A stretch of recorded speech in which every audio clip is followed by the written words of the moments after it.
Well, welcome, and I am your host, and my name is Britton.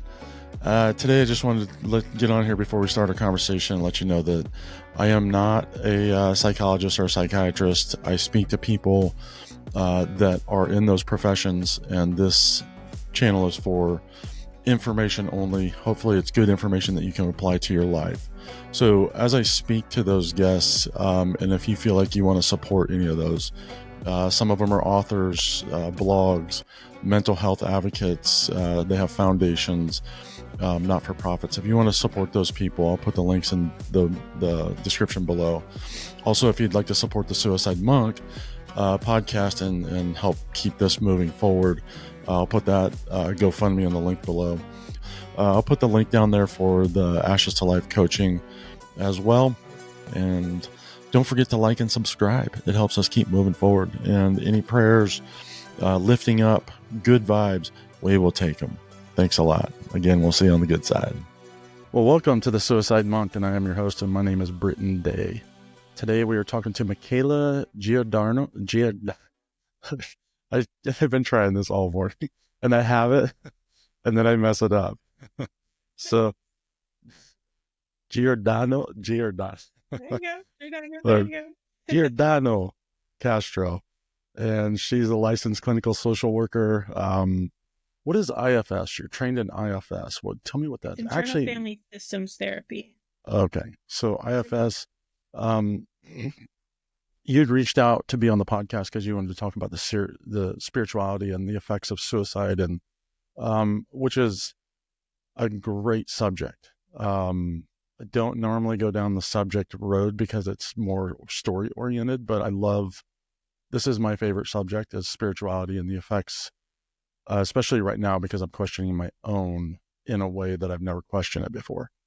I've done the whole deconstruction and all that and blah, blah, blah. I ended up right back in the same faith system that I kind of grew up in. And I love it.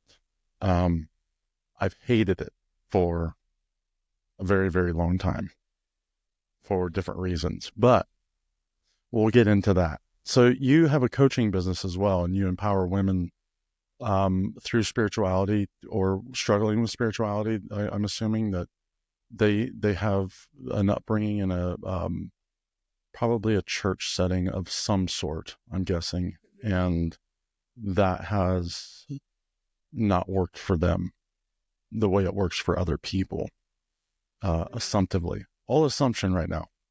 But that's what I kind of want to hear about, and hear about that a little bit about your story and what you grew up with and how you came to be doing what you're doing. Because this is a difficult field, and spirituality is something that you have to have a pretty good handle on. So tell me a little bit about yourself and where you come from, where you're at right now. So yeah, you're happy to. I was raised with the Christian religion, specifically at a Church of Christ church. And growing up, we were very ritualistic about it, going every week and all of that. My family actually moved to Italy for a couple of years when I was in elementary school, because that's where my dad is from. And he wanted to give back to his home church of the area. And in Italy, Catholicism is the norm, Christianity, which some people say it's the same. Some people are like, no, it's very different. That's more, less known in practice. So we were kind of like missionaries during our time there, trying to bring more people to the church. And, actually when I was around 11, we had moved back to America, and that was when spirituality became my own. Before that, it was all about just doing what my family did. I was like the pastor's kid for a couple of years there. And even before that, always played the good girl role really well and all of that. But when we moved back to America, I actually suffered with some depression for the first time in my life. And since then, I'm more of an anxious person than a depressed person. We tend to lean one way or the other. But during that time, I was depressed, and I had suicidal ideation at the time. It wasn't any plans or intention or anything like that. But I did Right. find myself wondering a lot, like, what if I could just be gone and not wake up and different things like that. Because I was mainly facing a lot of loneliness. And I've also started to doubt religion, which again was what I grew up around all the time. And so I was doubting if God existed, feeling really torn about that, really confused. And I remember asking for some kind of help, some kind of sign to help me believe. And I felt that I had received that after I had a nightmare, which I don't really get nightmares either. I had a nightmare one night when I was 11. And even though, again, I'm used to trying to be this good girl and not bother the parents and all of this, it motivated me enough, even though I felt like I was too old at that time as well, to ask my mom to stay in their bed for the night. And in that morning, my dad had woken up really, really early. And I felt like I had the opportunity to talk to my mom about my doubts. And I don't remember my exact questions. I don't remember her answers. I just remember feeling like, wait a second, whoa, this was God answering my prayer and giving me that chance to explore my doubts and, grow in my faith. So from that point, for several years, I was very, very spiritual, but also very religious. And there's a difference between the two, which we can talk about if interested. But it was both for me. I was very spiritual and very religious. I had a very, personal relationship with God, you could say. A lot of like Christian lingo would use those terms. And that all fell apart when I was between 16 and 18. Because when I was 16, I had come out of my room on like a Sabbath day. So again, I'm very religious as well as spiritual. So I was fasting. I was trying to make the Sabbath all about God, all these different things. And I decided to come out of my room and see what my parents were talking about. And I just kind of stepped into this conversation or listening to it. And I understood that my dad was saying that God wasn't real. And I literally couldn't believe my ears. I was so shocked and confused because even though, my family had kind of made shifts within religion, trying to better discern what God was really wanting and follow God's ways, I never would have thought my dad would have like become an atheist. And so that shook up a lot for me, but I still had my own beliefs and values. But being the fact that we lived together, at the time, and, we're Italian, we argue, we debate, all of that. For 2 years, there was a lot of debating around spiritual beliefs and religious beliefs.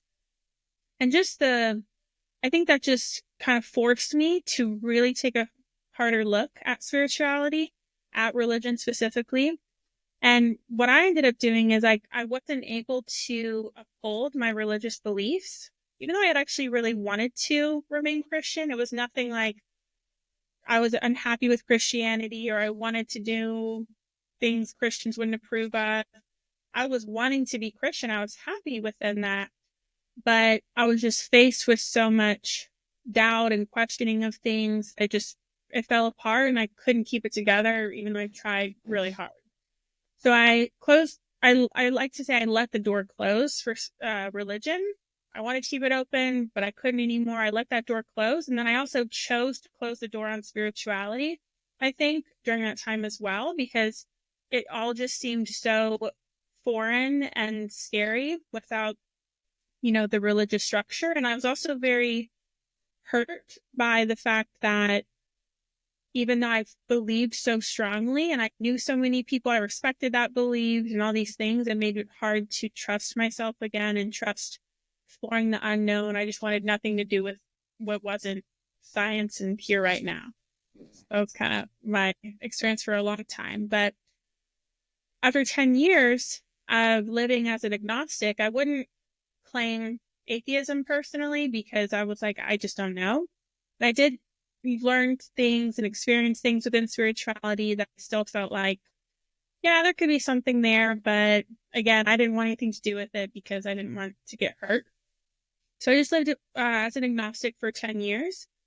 And, I'd always known, I wasn't one of those people who feared God or feared hell.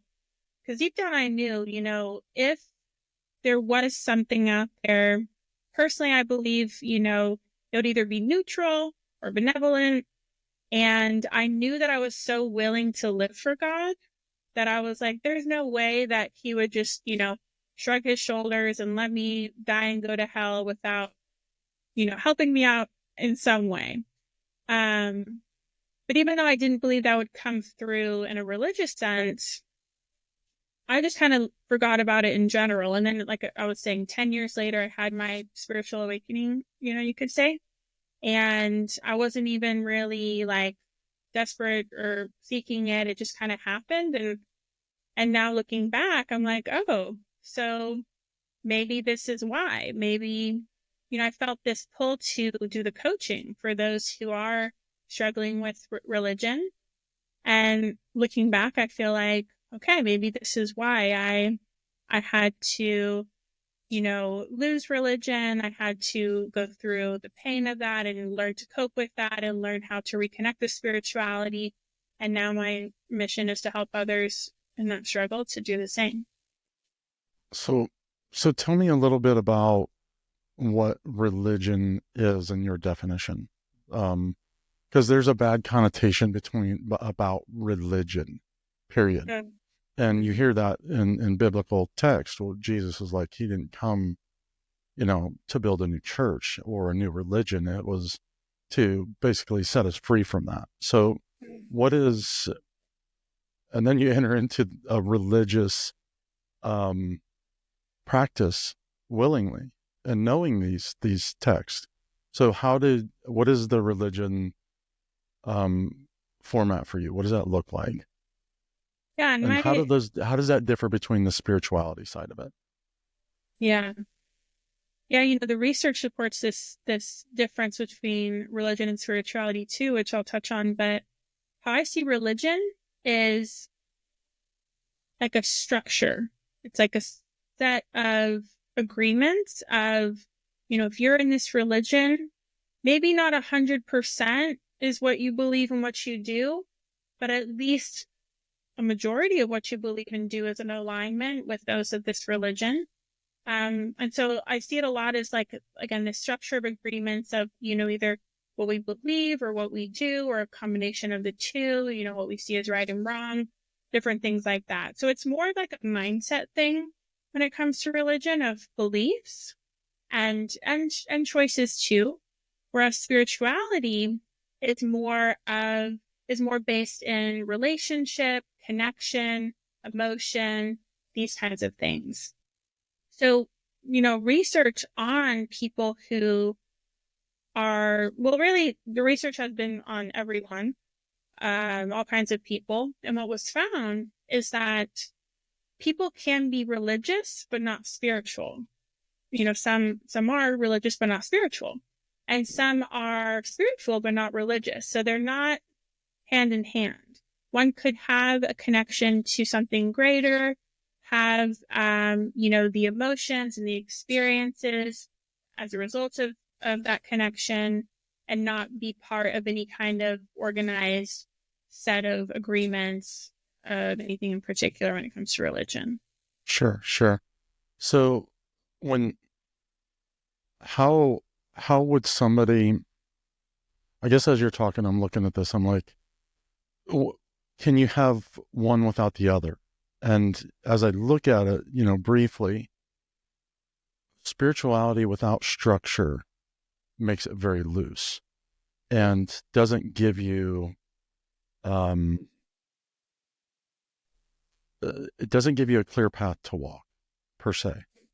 So then you're relying on yourself to, for lack of better terms, have that moral compass per se. I don't really like the word moral, but there is, it brings to the table that there's a set of things that you live by that would say that I respect myself in this way. In biblical terms, it's respecting your temple and your mind, your body, your soul. It's not just one aspect of this temple is not just a body. It is all aspects of the encompassment of your body, because your soul or your spirit is also part of that. So how did with that, I can't see, and I say this, and I'm working through this.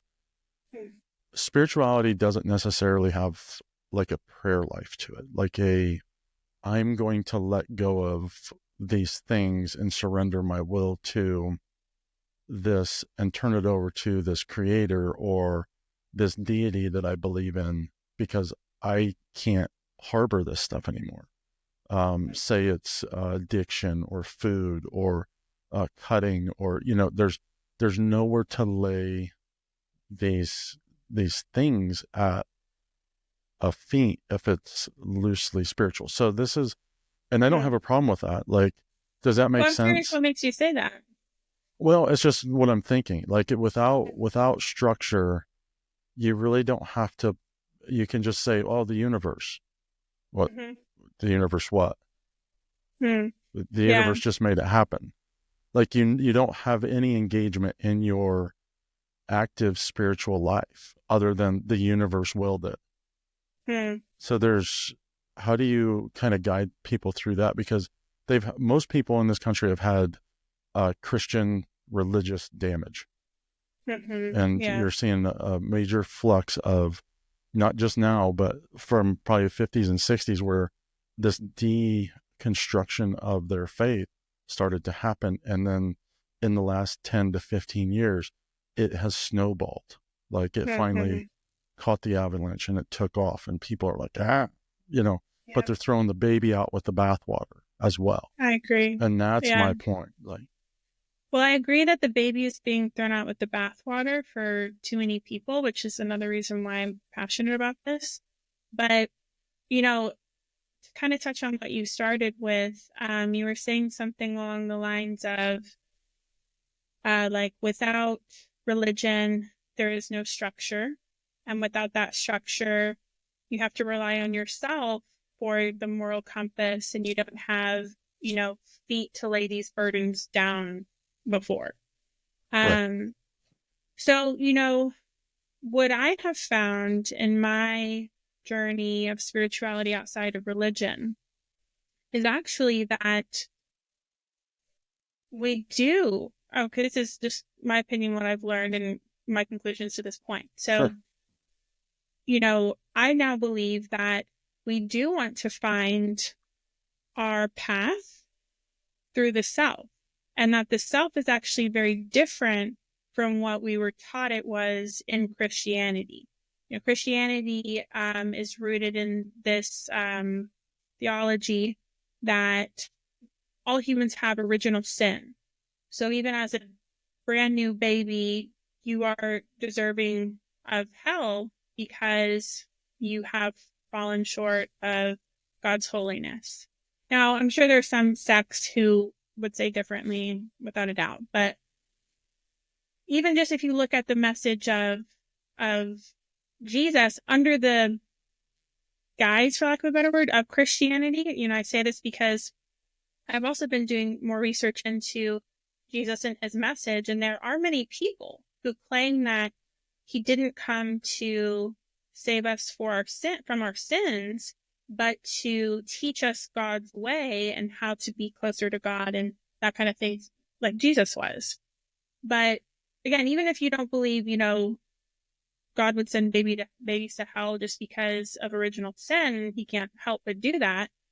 But even if you just believe that we have to confess our sins and ask for forgiveness and accept that Jesus died on the cross and rose again so that we don't go to hell, again, it's all based in this mindset that we are bad, the flesh is bad, we are sinful. If we let ourselves look within and follow the heart, we're going to be pulled towards immoral things and these ideas. Whereas actually, interestingly enough, the internal family systems therapy is actually a big part of my spiritual awakening. And I'll tell you why, because in internal family systems therapy, it is work. So it's not of the idea that we have a mono mind, but that we have different sects of our mind, of our personality, one could say, and that this is normal. This isn't just like a broken person, but everyone has this, and to give like a light example of this, I like to say how, one might say, part of me hates her and part of me loves her. These kinds of ideas. We can be very diverse, even just within ourselves. And if we can get more clarity around those parts, it's very supportive, and research supports this in healing from trauma, in overcoming addictions, and being able to not engage with the parts of us that aren't authentic to the self, which is another idea of IFS, this idea of self-energy. So IFS says that, yes, we have our parts and they are trying to protect us. So even though I know that, binging isn't going to help me in the long run, I have a part that says, oh, you're feeling uncomfortable, you should binge, and then you won't feel that. You'll feel, comfort instead. So we have our parts trying to protect us in ways that aren't actually helping. We also have self-energy, which is courageous, has clarity, has compassion, has creativity, has there's several others, but all these really pure, brave intentions. And what IFS says is that the self is always there. It's kind of like the sun in an eclipse. You might not see the sun, it might be totally dark, but it's still there. It's just being obscured by the moon. And in our lives, our parts will often obscure the self because of fear, because of, survival mentality, because of trauma that hasn't been healed and recovered from. So the fact that this secular therapeutic modality was talking about the self, it reminded me a lot from my Christian days of, the Holy Spirit. So, learn about the Holy Spirit and being flooded with the Holy Spirit, and, in those moments being able to better, say what God is wanting me to say or do what God is wanting me to do. And it just reminded me so much of these qualities of the self, the fruits of the Holy Spirit, that I thought, okay. And it really seems like they're kind of talking about the same thing here, but one is talking about it from religion and one is talking about it from therapy with evidence-based research and all this different stuff. Made me think, maybe there is some truth behind, some of the stuff in religion and spirituality. It's just the interpretation of it that I might not agree with, which led to, the breakdown of religion and all of that. But point being that outside of certain ways of looking at it, there's a lot to suggest that actually, if we really follow our heart, so to speak, and I really believe this, that's not going to lead to, abusing drugs or hurting other people, or that's following our parts. When the animal mind takes over more, yes, but we're not only animals, we're not only human and body, we are also soul. It's another part of my beliefs now, which IFS doesn't say, but they do say we all have this self-energy. So again, point being that, in my opinion, even outside of religion, we can connect to the self, we can connect to source, some might say, we can find a way to still be guided, but it doesn't have to come from a book or another person. It can come from source itself, God itself, however you want to call it. And with that, there can be the guidance in our lives, as well as an opportunity to surrender. Surrender, and I don't disagree with you. There is a difference between surrendering to an idea of God and surrendering to the idea of the universe. It can feel less personal, but that's the other beautiful thing about spirituality outside of religion. You can make it your own. Some people call this idea universe. Some people call it God, goddess, purple monkey dishwasher. That was one that I heard that really blew my mind. This guy was just talking really frivolously. In Christianity, you must not use the Lord's name in vain. But this guy was really sending the message that, let's call it God. God doesn't care what you call them. They just want you to be connected. And that is what is shown through research to greatly improve our quality of life and our health and mental health is spirituality, which is about that connection. I mean, yeah, definitely. I mean, I think a lot. So I've gone through the gamut that I grew up in America. I grew up Catholic, that I was indoctrinated, that I have this, I believe what I believe because I was told to believe this. And it just stuck in my DNA as a kid. And that's kind of where I came back around. But even if, when I put that aside, when I put all of that aside and I look backwards and I look at the trajectory of my life, I can tell you that I couldn't have done, I should not be here. There's just no way. Not because of me going to go take my life, but all the things that I did. And I mean, hundreds and hundreds of situations where I should have died. And so as I've traveled and my journey, I've come full circle back to something that I grew up with because it makes absolute sense to me. It is so out of whack, and Jesus Christ is so off the charts and so counterintuitive. I'm like, that, you can't make that up. You can't make that up. What he did, how he treated life, how he treated one of the hardest times in history that we know of was the Roman Empire, and they were brutal, brutal people. And to walk into that is walking into a lion's cage when they're hungry and starved. And it's lasted 2,000 years. I mean, even if I just look at the evidence, I'm like, that's powerful. And then as I look back and, this is the problem with people in the Bible is they hear these stories about God swallowing people because they grabbed a trinket and stole. Is that God, or is that man's embellishment of the religion at the time? And their language is God, God, God, God, God. And it's much like Christianity today, of people spitting things out of their mouth, but not really understanding the context. They think God did it. They think God allowed it. They think it's like, no, we're in this brokenness of a world that we get a glimpse of really dark stuff. I mean, we get a glimpse of some of the most horrific things that you can think of. And if we're truly separated from a creator, then you couldn't imagine the amount of hell that people would go through. I would tell you that I lived a version of hell for most of my life. And even in a belief system that didn't relieve me of that hell. But what that hell did was made me who I am today. So what my perspective has changed on my hell. My hell was necessary for me to be me.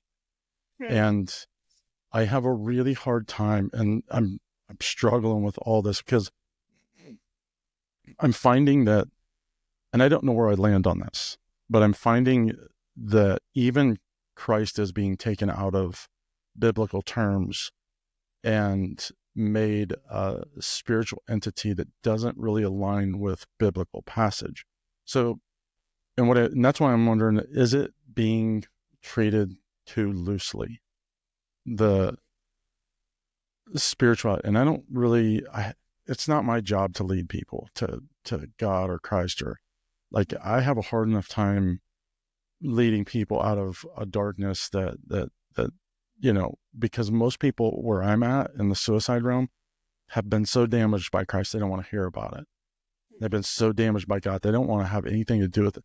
And they may not be atheists, but they're walking the thin line.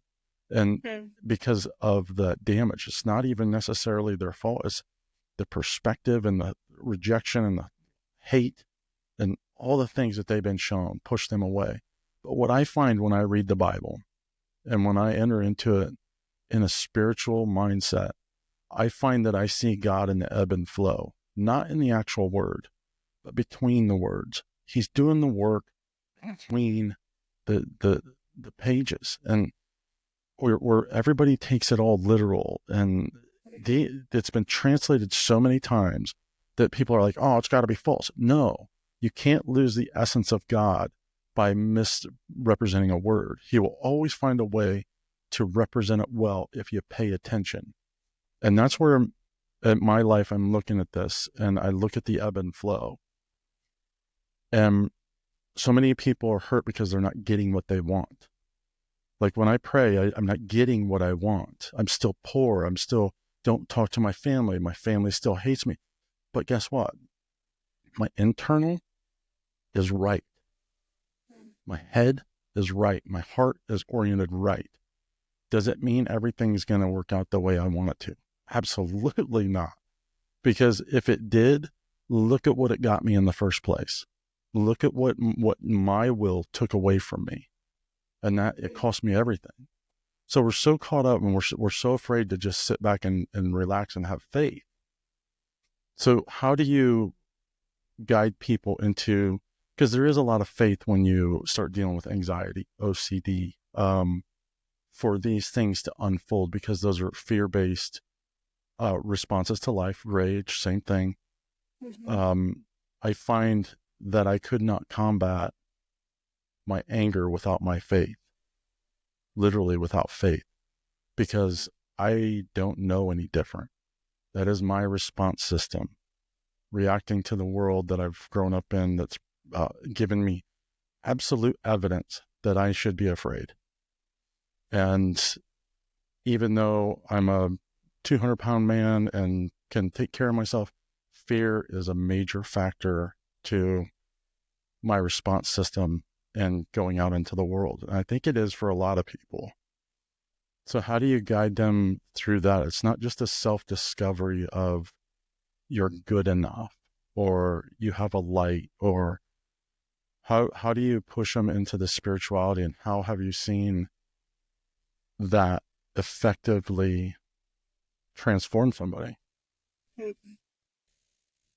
Well, when it comes to becoming free of fear, anxiety, of course, again, we're human and there's going to be moments of these things no matter what. But when it comes to, shifting from that being something that controls you to instead being something that you can notice and you can regulate. In therapy, again, this parts work can be really powerful with that because, as an IFS therapist, you see things through that lens. So even as you were sharing, my brain was saying, it wasn't your will that led you to live hell on earth. It was your parts trying to protect you and your lack of awareness of how to help them so that they wouldn't try to help you and control things in a way that was so inefficient for you. And, even as you described kind of your journey with religion and spirituality, this is the whole starting point of spirituality, is this connection, this greater sense of connection. So when it comes to letting go of fear or anxiety, that's what is really supportive when it comes to spirituality. That's where the faith can come in, trusting that it's not that everything's on my shoulders and I have to make sure that I survive and everything turns out okay, but I can actually let go of some of that. I'm not doing this all on my own. There is life beyond this life. There is, different things that could be playing a role into how things play out. And there can be purpose behind when things don't work out.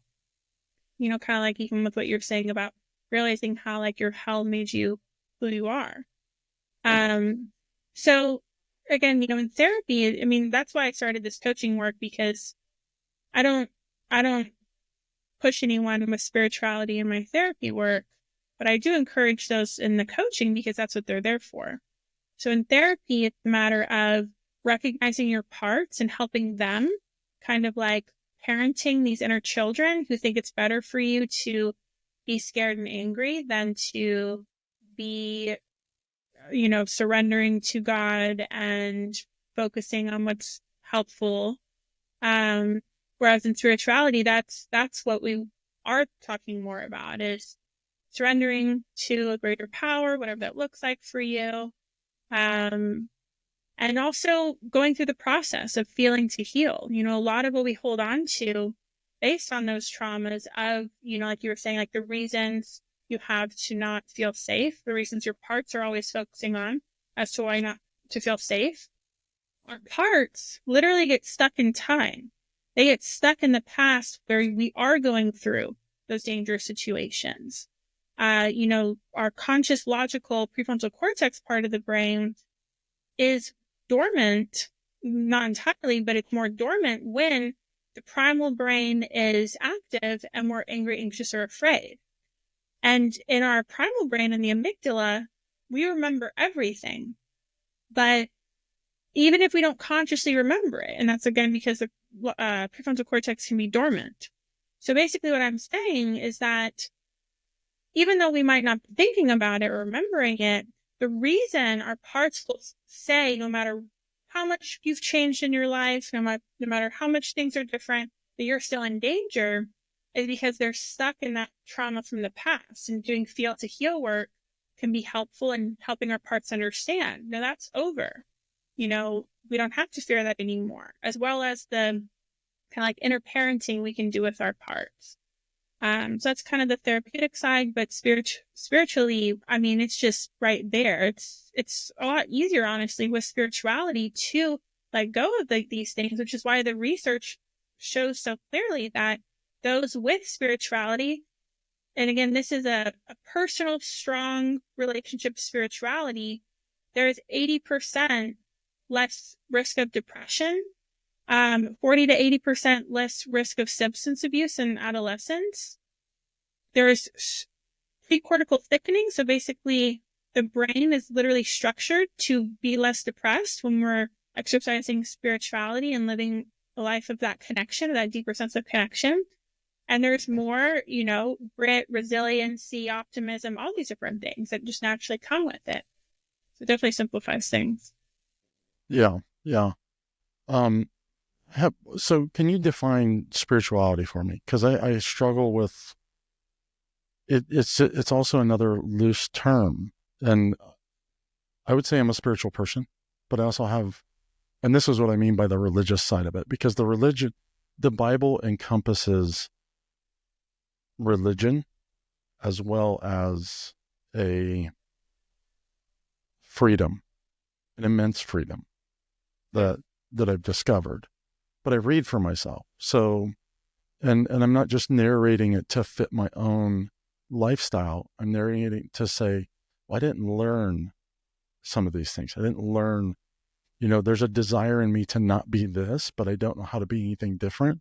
And when I read this, I'm like, Mm-hmm. oh, there's the alternative. So it's not just a religious book or holy book, but it's very, very powerful for a life book. And the stories, if you read them with an open heart, they're they're life changing. Um, and if you even just stepped into that, they're life changing. But then you add the spiritual aspect to it, and then it becomes profound, and you start to understand what some of these texts mean, like the narrow road. And it's not about salvation; it's about life. It's about today. It's about right now. And you know, so often we're looking forward, and so often the church is telling you how dark and dismal you are. But so often I see God saying, "I love you no matter what. I don't care about tomorrow. I love you right here, right now, for exactly who you are, because you're my child." And if you look at any parent that has any salt about them, that's exactly the way they feel about their kids. They don't care if they're on drugs or drinking. Yeah, they're doing bad things and hurting themselves and hurting you, but are you going to really, like, would you, because of all these bad things, would you really send them to a place that they would suffer for eternity in torment? And it doesn't make sense. Like, Right. it just doesn't. So, you know, I think people have severely misrepresented something that is very, very beautiful. I do agree with that. And that's why I'm concerned. And I don't know that I should be concerned. It's not my judgment. It just makes me wonder about my own path, really. And I think that's the thing is, and what I mean by religion is the Bible creates structure. Okay. Religion is a form of judgment where if you don't do this, these are the consequences. And if you don't do it our way, you're going to go to hell or whatever they got.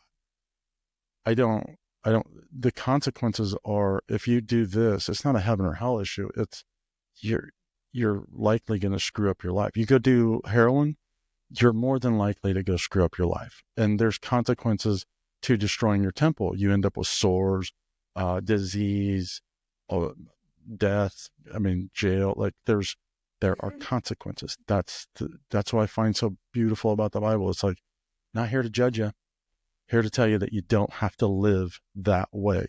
And you see this in Christ's walk in so many places. The woman at the well, the stoning of the woman. He doesn't judge them. He just basically shows in his presence and his words that you don't have to live this way. I love you no matter what. God loves you no matter what. You just don't have to live this way. Your choice. Your choice. And that's where I also, you talked about everything that I've done it has been my choice because I've allowed it. I've allowed it in my life. From a certain age, I allowed this darkness in my life because I didn't attack it the way I could have. I didn't go head on with it the way I really could have. And a lot of that has to do with faith. Is if I let go of my rage, what happens? Well, how am I going to get rid of my rage? Well, right now it's by hitting my knees because the rage is more powerful than I am. So I need my God to show up, and he does. And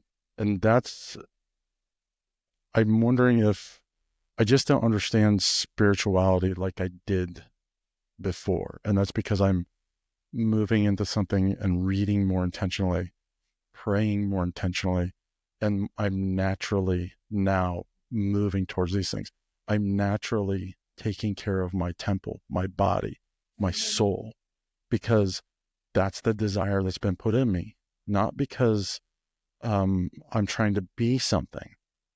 It's because that's the desire that's now being put within my heart because my heart orientation is now north.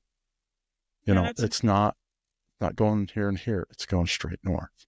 And it's also not trying to fit a mold in order to feel good enough. You're naturally feeling led to do these things. And, that's what spirituality is, because I think I had mentioned maybe in my email, spirituality can even be practiced for those that have no faith. Now, I think it's a fair argument that for those who claim atheism and say with certainty there is no God or anything like that, that requires faith as well, because that's also not proven. But the great example that you just shared is that through what spirituality really is, which is this connection to something greater, the natural aftermath of that is practices that we find. So for someone who is atheist, that might look like going for hikes to connect with nature and prioritizing meditation to clear the mind from a non-spiritual point. For someone from a more supernatural spiritual perspective.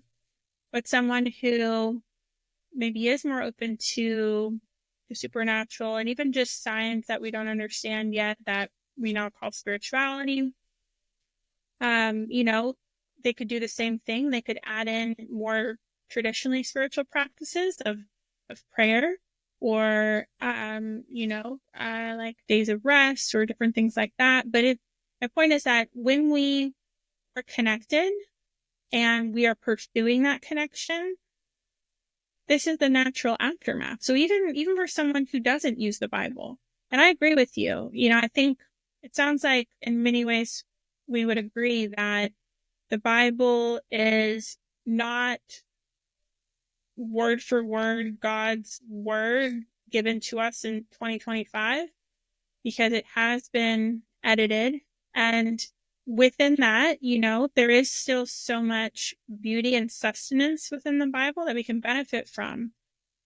And the reason I personally, even though, I'm a big fan of Jesus, a follower of Jesus, I want to follow him even more than I already do, I don't claim Christianity because, especially in my version of Christianity that I was raised in, it was the mindset that the Bible is the Word of God. But unfortunately, there is a lot of messed up stuff in that doesn't reflect God. That I agree reflected more people's interpretations at one point in time, but it doesn't mean that God didn't inspire certain messages in the Bible. Definitely, I believe God inspired Jesus' work. However, within that, there's also so much that steers people actually away from God, which is why I prefer to see it as, yes, something that's inspired, but just like I believe that a lot of your work is inspired.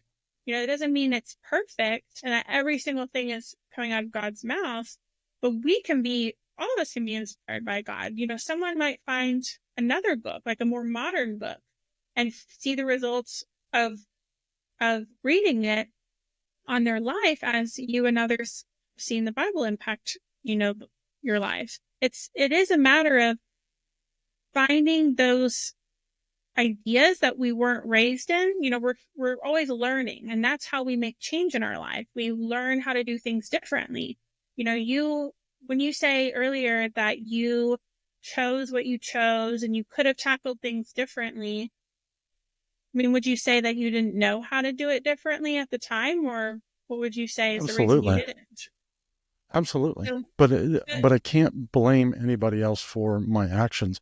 And I'm not like lamenting like I wish I would have done it different. Obviously if I could go back and change things, I would not be such a tyrant with my rage and expose my kids to that. And I would have a nice family and be okay and but I can't. And so I have to at some point accept the fact that my past actually shaped this very thing that I am today. And if I'm okay with this very thing that I am today, if I'm even remotely happy with it, then I should start looking at being happy with my past and being okay with that and accepting it, and then moving into forgiveness and grace over it, because we all have those traumas that happen. And so often we're missing this one little thing that I keep looking at. It keeps coming back to the table, and that's grace. We don't give ourselves enough grace ourselves, and that was the point, like on the religious side of it or the spiritual side of it or the Christian side of it. That was the notion of why Christ came. So you should not be beating up yourself up anymore, because that was to cover the sins of whatever. But sin is just a term for falling short. We're just falling short of a mark that, and it's true. If you look at it from a aspect of we're in the midst of a dualistic world, and that is between good and darkness, or what seemingly is good and what seemingly is dark. And we can look at both of those and say there's evidence for both of those things. So we know we're in this brokenness, and that is the separation. It's not that we're sinners. There's just separation between us and creation. And then we see that acted out in people's behavior on a daily basis, not just the Hitlers of the world, but the everydays and, people. I don't know that I could do what I'm doing without, I literally could not be who I am without the relationship I've had with Christianity. I am not a Christian either at all. I've been hurt by Christianity, but not just hurt, just damaged. Where I grew up was conservative Christian, and they become very matter of fact, and it doesn't matter how many Pentecostal, Methodist, they're all the same. They all act the same. They all have started church because they think they can do it better, and they all treat their people the same. If you don't conform, you're judged, and it's not their job. And So I understand walking away from this religion. It is a horrible religion, just like any religion. They're all bad because the people make them bad. But when you start reading for yourself, start feeding your own soul, you'll see maybe in Buddhism or Muslim, whatever the Torah, is it Torah? Right. You'll find that spirituality. I don't know. I don't know where my Jesus shows up. I have no idea. And if my Jesus is even the the the thing, I just know that that's what I believe. And I look at his life and I'm like, the evidence shows me something very, very powerful that I couldn't come up with on my own. And it's so counterintuitive to society. It's not even funny. It's the thing that changes the very nature and soul of who you are by looking at this man's walk. I'm just like, yeah, I'll do that. Like I'm all in on that. Um, I go back. You can maybe see I have a rosary on. I'm not Catholic. I grew up Catholic. I was baptized Catholic. I find a lot of comfort in the Catholic Church. I don't like all the bells and whistles and the gold and how they spend their money. That's not my problem. What I find there is an old memory that brings me peace. I'm like, yeah, I'm on board. And that's what I And think is so great about authentic spirituality, is being able to define it for yourself, find what works for you. And that's what religion tends to obstruct, because everything you just described, it's either right or wrong.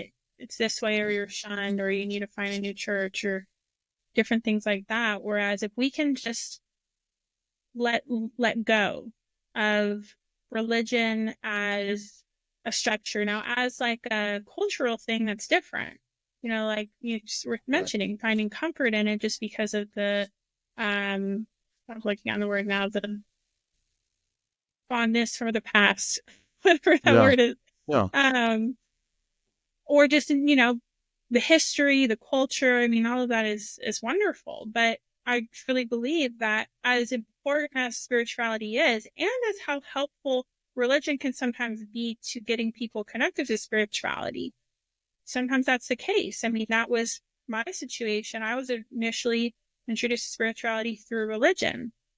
Um, as important as spirituality is, I do think as a society, we're just going to advance that much faster when spirituality itself becomes the norm and religion becomes more of something on the back burner.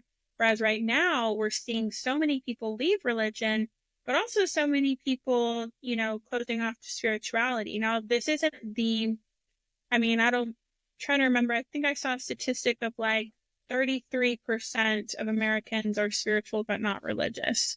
Um, so, the point is that we do want more spirituality, but a lot of people with all the science that we're learning are turning more to just closing the door to spirituality, atheism, agnosticism, which is their right. I mean, everyone has the right to live how they want to live. We just know through the research, and I mean, also so many personal stories, but even research itself shows how much spirituality can help us with our mental health, their quality of life, to function and thrive more as a society, because it helps us to, get out of that just about me, fear, survival mentality, to more of like a community mentality, more loving towards others, caring for others. So many benefits. yeah. How have what has been your experience with people who are suicidal and using a spiritual life to move away from that? Suicide's a very difficult thing to move away from. It has a great hold on people like me. Um, so how have you seen that? I know how it's benefited me. I know how it allows me and helps me walk through those things that have tormented me for a lifetime. I've approached it and done a lot of study and a lot of suffering to get there. Yeah, no, that's absolutely amazing in how it supports in suicidality. Now, this doesn't mean the thoughts will never come back, because, another interesting thing about the brain is that the mind takes the path most traveled. So if you lived with suicidal thoughts for years and years, it's kind of like your mind has this really strong, really well programmed narrative of, feeding you those thoughts, even though you don't want it to be there anymore, you don't need it anymore. The brain takes the path most traveled. So it can take time, even with spirituality, for these thoughts to diminish more and more. It could get to a point where they don't come up anymore, or it could just still come up here and there. But spirituality has been shown to make a difference. In fact, for a long time, they were trying to identify what makes a difference in suicidality. Is it being rich? Is it being poor? What are the factors that make someone less likely to struggle with suicidality? And what was found, even without, seeking this as the answer, was spirituality. A strong sense of personal spirituality was the only thing that was like the thing that made a big difference in if someone struggled with suicidality or not. So there is that. Another interesting study has shown that it's like 82% less likely to die by suicide for those who engage in spirituality with others. So this could be a family member. It could be like a congregation or church or something like that. But shared spirituality is also very protective against suicidality. Another interesting thing I want to mention is that, there are many people with the advances in science that we've accomplished who survive near-death experiences. And I think it's like, I want to say, if I remember correctly, like 10%, nothing crazy, but a significant amount of people with near-death experiences or who die and are jolted back to life. A fair number of these people have an experience even while they are dead. And some of these experiences aren't explainable. Like they know about something that happened while they were died that they couldn't have known about. There's a researcher, I'm blanking on his name right now. But there is a famous researcher who dedicated his career to studying these because he's not spiritual. Yeah. He wasn't. He was just like, okay, this happened to my patient. I need to understand what's going on here. And I read the book. It was good. Yeah. So he found, because he was worried about this, like, okay, if people do believe in an afterlife, maybe they would be more likely to attempt suicide or die by suicide. But it's actually the opposite. Those who have near-death experiences, even though they don't fear death anymore, which is a big result of near-death experiences, a very common result, they also don't struggle so much with those urges anymore. So, I think a big part of it all is, again, that added sense of, I'm not doing this by myself. It's not meaningless. A sense of, more meaning, that sense of feeling more support, and again, more connection.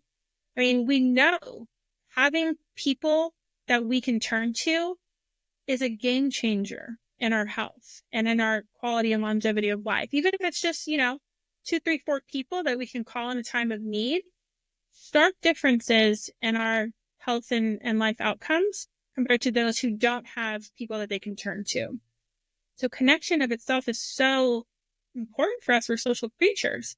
And with spirituality, there is a never-ending source of connection. Even if you're having trouble with your friends or family, even if you're having a low day, there's that sense of connection. And again, on top of it, meaning and purpose, which can also really help with suicidality.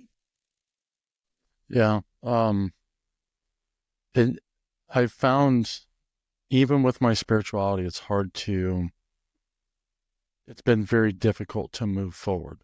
And in combating my thought process. That being said, what I've found is that now that I've had enough, that spirituality and that thought process is changing rapidly. So, and what I mean by enough is I've had enough of being the old person. I've had enough of being who I was the last, 50 plus years. I'm done being that person. I'm not tired of it. I'm done. And this is where that creativity starts to happen. It starts to blossom in my mind of, okay, so how can you combat these things? How can you move towards a better life in a different way instead of using, the things that you've always done to try to maneuver away from that? Well, I, and that's what spirituality taught me was, if you want to combat your rage, kneel to it. How, what does your rage have to fight if you won't fight back? I'm like, I don't know. Well, get on your knees and find out. Oh, it doesn't have anything and it doesn't stick around. I'm no fun. I'm no fun. And um it's amazing. But again, my heart is oriented in a way that I can't do what I'm doing anymore. So there's this death to self, and that you kind of talked about this death, and or that edge. I'm not sure how you put it, but it was like walking towards this surrendering. And so as the like I'm dying to my rage. It's not that it's not there. It's not that I won't be angry. It's just that it's not gonna have a house to sleep in anymore. Like it can't stay. It just cannot. So I believe, I don't know this for sure because I am a weak man on a very difficult path, and some of it's survival, some of it's intuition, some of it's a lot of faith. And um oh, I forgot what I was going to say. The train left the station. Forgot where it's going. Something about what you believe. Oh, yeah, yeah. I, so I have this theory that you can recognize something, and then you can enter into a belief to be able to take care of that. Like I believe I can conquer this. I believe that I can navigate my way through it. And then there's the most profound, and that's knowing. And knowing that you can do this, that you have the capability, there's nothing that can stop you. Like I now have the why, and navigating the how to get there is not the problem anymore. I'm going to do it. So I know that I can get rid of this rage. I know it in the depths of my soul. I know it through my spirituality, not through my own will. My own will has housed it for so long. And now that I'm turning that over and surrendering that and saying, I can't do this, and it just doesn't have foothold anymore. Does it try to enter in? Does it try to? Yeah, but I've got a really powerful weapon, and that's dropping to my knees. Like it can't even fight with me. There's no sword it can draw to combat the thing that I lay at the feet of my God. And I'm like, my God's way bigger. And I'm finding out that my God is way bigger. And when I do the counterintuitive, when I hit my knees instead of fighting my anger, and that thing that creates shame and all this, and I actually succumb to it and say, you know what, go ahead, beat me up. It's like, no, you're not fun. The ragdoll effect is over. It's just amazing. Mm-hmm. Yeah. Yeah. The And only thing I'm honestly, combating is myself. I agree with that. And when it comes to parts work, it's a very similar approach. Of that, it's interesting because with parts work, we're not fighting our parts. So like I have like a binge part that wants me to binge. I feel this urge to binge. And I know that, and I can recognize, okay, this is this part trying to protect me. I'm not going to fight the part. I'm also not going to just let the part control me, but I'm going to connect with the part. I'm going to meet with the part in a place of love, not shaming the part and saying, you're so dumb, this is not going to help anything. But I see you. Thank you for trying to protect me. But you can trust me to protect me from a place of self-energy. Others might say we can let go and surrender this to God, and that's absolutely effective and just as valid. So it is this in this manner of surrendering and choosing love that we make way more progress than if we are trying to challenge or control or fear things that we're trying to resist. I can see so much truth in what you just shared, and I think it's fantastic. Yeah. I've instituted a lot of things in my life though that are balancing it in different areas: exercise, food, yoga, and prayer, meditation, these things, reading. I'm just balancing the way I start my day, my life every day. And that seems to tremendously help the consistency and desire to keep moving towards that. Because like the other day I'd missed a day of doing some exercise. And I was like, yeah, give myself grace, no big deal. But I grabbed my shoulder. I'm like, oh, you're you're you're growing. You're getting better. Like it's working. I was like, oh my God, like I'm getting stronger. I was like, oh, that's encouragement. I'm not huge or anything, but I'm like, that's accept the little goals and the little rewards, and man, they're huge. Mm-hmm. They're Yeah, and they're huge. that reminds me of what you were sharing earlier about like the belief that becomes like eventually a conviction kind of thing. Yep. Um, yeah, I mean, and this is really beneficial both therapeutically and spiritually because again, the mind takes the path most traveled.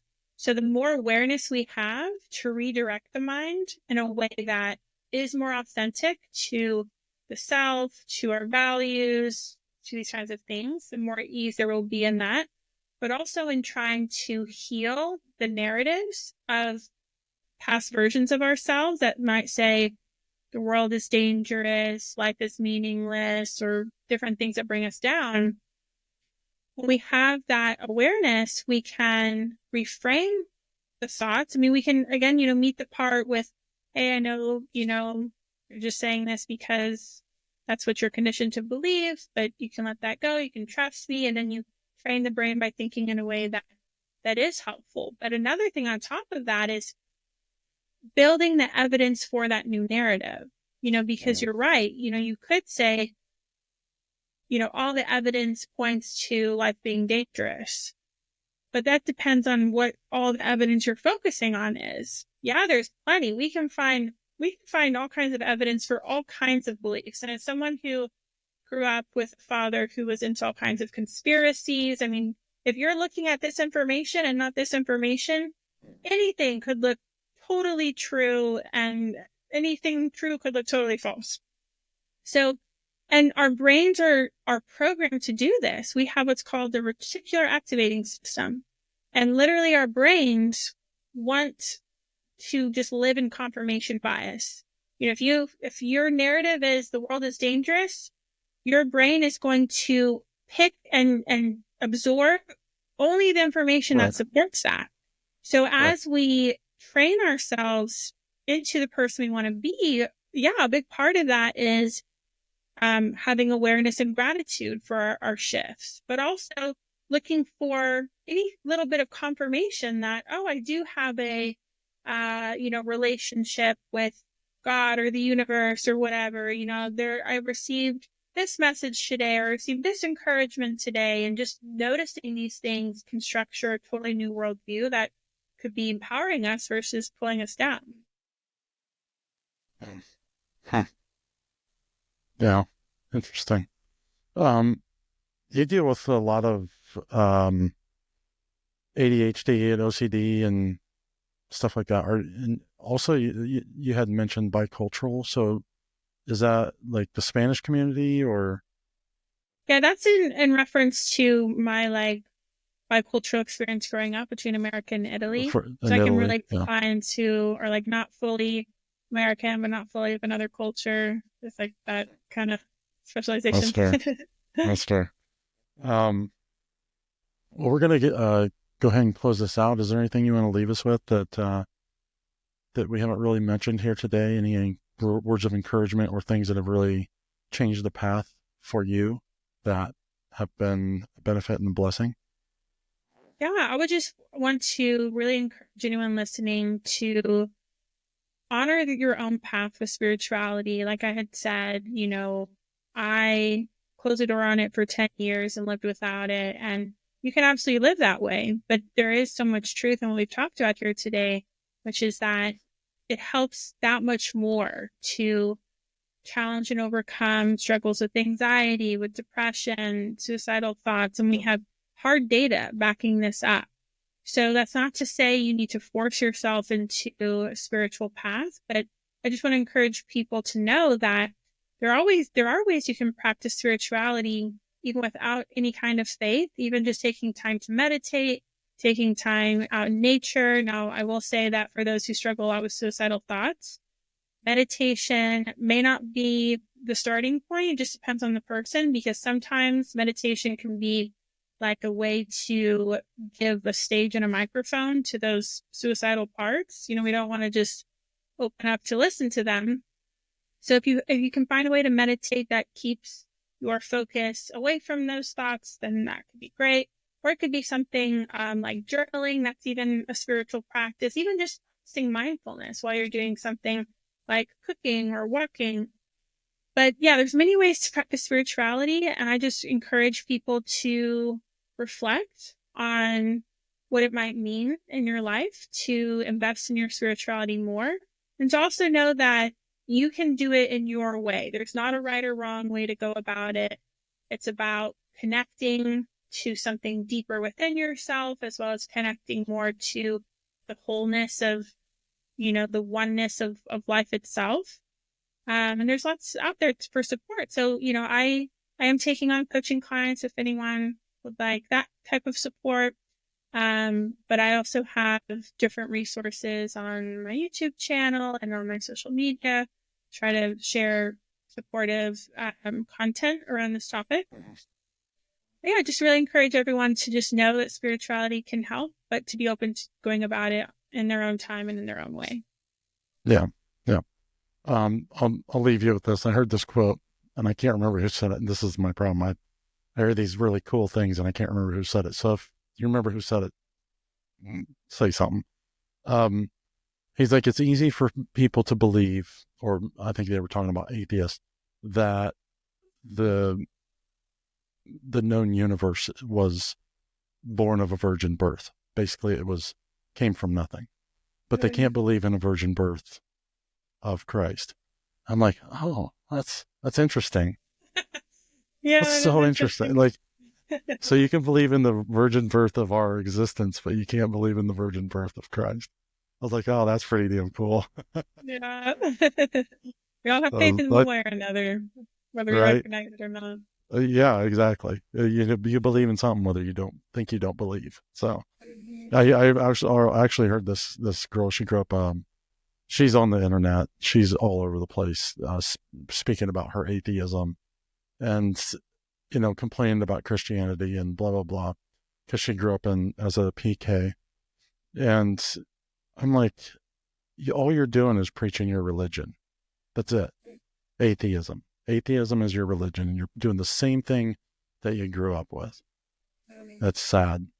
I mean, and I guess the point is that oftentimes we jump from one extreme to the other without even a thought.